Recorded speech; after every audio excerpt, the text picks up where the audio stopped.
Now, section 30. Consideration of proved confession affecting person making it and others jointly under the trial or same offense. Word jointly 30 मध्ये अतिशय महत्त्वाचा.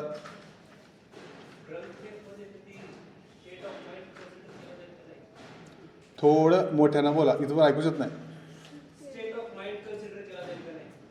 State of mind depends upon circumstances of that case. मग ते prosecution is under obligation. त्याने जसा पुरावा घेऊन येईल त्याच्या पद्धतीनं कोर्ट त्याला डील करेल.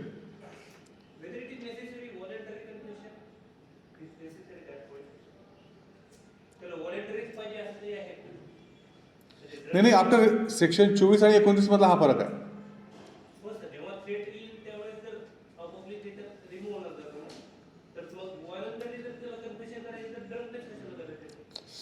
हे कन्फेशन हे डायरेक्ट कन्फेशन झालं म्हणजे सगळं संपलं असं नाही. The prosecution is under obligation to prove.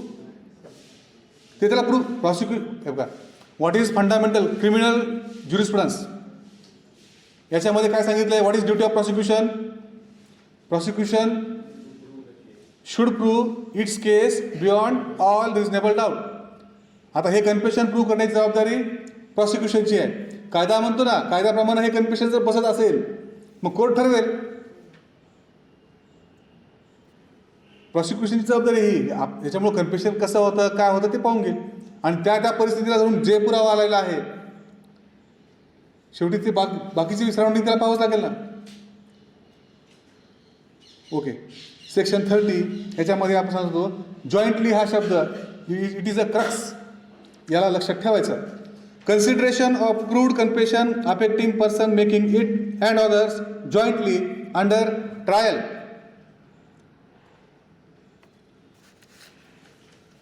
for same offense. When more persons than one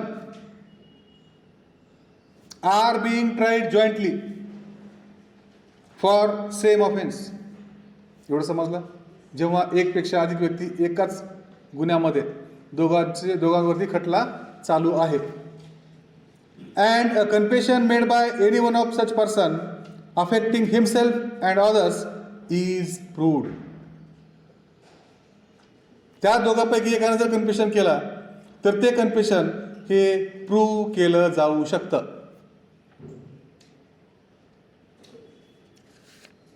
The court may takes into consideration such confession as against such other person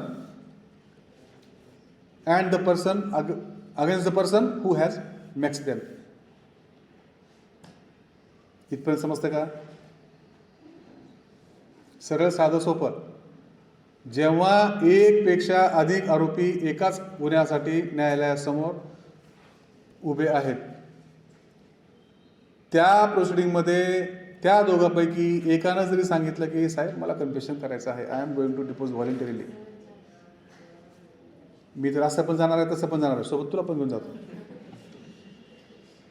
आणि मग त्यानं ते कन्फेशन दिलं, तर ते कन्फेशन समजा एनं दिलं, ए आणि बी दोन आरोपी आहेत, तर बीच्या विरोधामध्ये देखील ते कन्फेशन लागू होईल. तुला करायचं तूच तू कर ना, मला कशाला मध्ये घेतो. आता illustration, A and B are jointly tried for murder of C. At that time, it is proved that A said, I and B murdered C. What is this? Confession. The court may consider the confession made by A against B. तेच उदाहरण आहे. तर आता ते मगाशी आपण offence नगरला सांगितलं, मग त्यावेळेस त्या ठिकाणी त्या बीच्या विरोधामध्ये देखील ते कन्फेशन हे वापरलं जाऊ शकतं पुरावा म्हणून. एवढं समजलं? फर्दर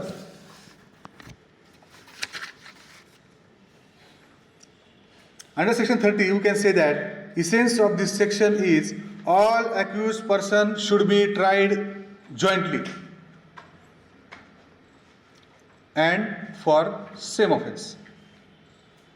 ओके, आता एक दुसरं उदाहरण देतो तुम्हाला. A B C, these are 3 accused who have committed murder of D. तिघांनी मिळून ए बी सीने त्या डीचा मर्डर केलेला आहे. Now out of them only A is arrested. B and C they are absconded. B आणि सी फरार झाले. न्यायालयानं त्यांना ॲब्स्कॉन्ड म्हणून घोषित केलेलं आहे. आणि मग ए मेक्स अ कन्फेशन. हे ॲब्स्कॉन्ड झाल्यानंतर त्यानं हे कन्फेशन दिला. He was tried and convicted. त्याला त्या ठिकाणी त्या मर्डरच्या ऑफेन्ससाठी जी काही पनिशमेंट आहे ती पनिशमेंट त्याला दिली, म्हणजे त्याला कन्व्हिक्शन दिलं. Now afterwards B and C arrested. आता एच्या हद्दीपुरता खटला चालला, पुरावा आला, निकाल लागला, त्याला शिक्षा झाली. आणि नंतर मग काही वर्षानं, काही दिवसानं, काही महिन्यानं ते बी आणि सी सापडले.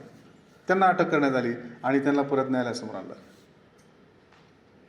हां, इथपर्यंत समजतं. Now at their trial the confession of A can not be taken into consideration. For what reason?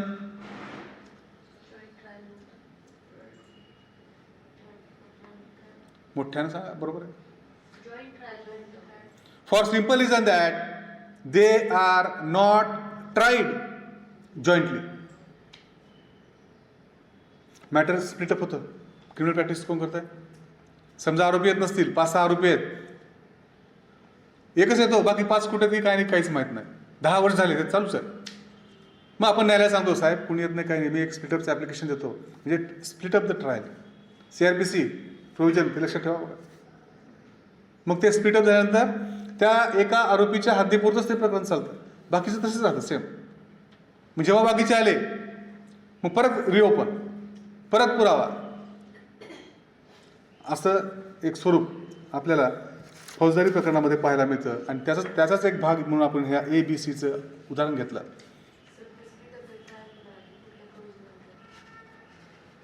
कोणती प्रोव्हिजन पाहून सांगा, मला पण लक्षात नाही.